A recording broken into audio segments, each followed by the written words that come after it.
They're scared because congressional Republicans have cut health care to the bone to fund tax breaks for corporations and the ultra-rich. Millions of Americans are now one diagnosis, one broken bone, and one unexpected illness away from financial ruin. More than 20 million people became covered through the advanced premium tax credits. Democrats did that when we passed the Affordable Care Act.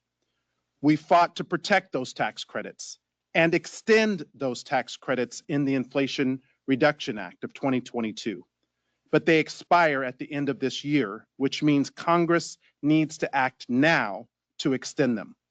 But so far, Republicans haven't just refused, they've stonewalled our attempts to extend them.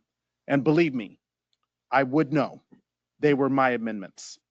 Their big ugly tax scam adds trillions to our debt, kicks millions of Americans off health care coverage by excluding the Affordable Care Act premium tax credit extension, and it makes coverage unaffordable for millions more.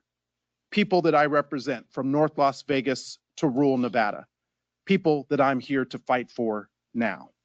A woman named Andrea, whose daughter has schizoaffective disorder. It took 4 years of treatment to stabilize her life.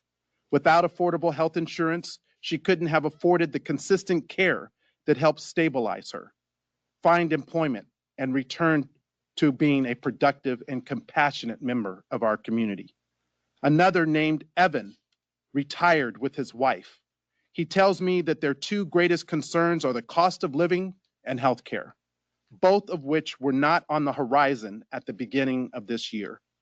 And Kenneth, who contacted my office after a motorcycle accident. Kenneth is lucky to be alive today, and also lucky he had insurance from the Nevada Exchange. Without his coverage, he could not have come close to covering his medical bills. Some things should rise above partisan politics, and healthcare must be one of them. Republicans need to join House Democrats now in protecting the health and well-being of our constituents.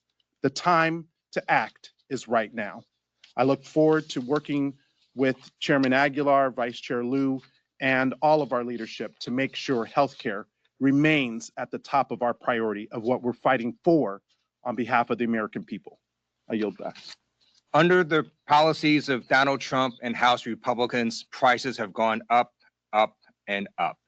The latest inflation report shows that core CPI rose by the highest it's been since the last 6 months. Energy prices have gone up. Electricity is skyrocketing in a number of areas, more than doubling the pace of inflation in some of these areas. We know food prices have gone up. For example, 1 pound of beef has gone up 12.8% in the last 6 months. 1 pound of chicken breast has gone up nearly 6% in the last 6 months. And if you want to finance a new car with a car loan, it's gone up about $400 in the last 6 or 7 months. And what is Donald Trump and House Republicans doing about it? Nothing. In fact, House Republicans today on the Judiciary Committee are holding a hearing on European laws in Europe that govern what Europeans can say about speech. That's what they're talking about, instead of addressing inflation or the Epstein files. And then Trump's tariffs are going to make these costs even worse.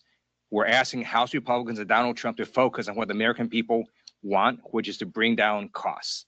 We know, as Chairman Aguilar said, healthcare costs are going to skyrocket as well because of this big, ugly bill. You're going to have deep cuts to Medicaid, as well as the ACA, and an additional $500 billion to Medicare. We saw today that the Trump administration is trying to rebrand the big, ugly bill. Turns out you cannot rebrand crap, right? You can call it fecal matter, you can call it poo.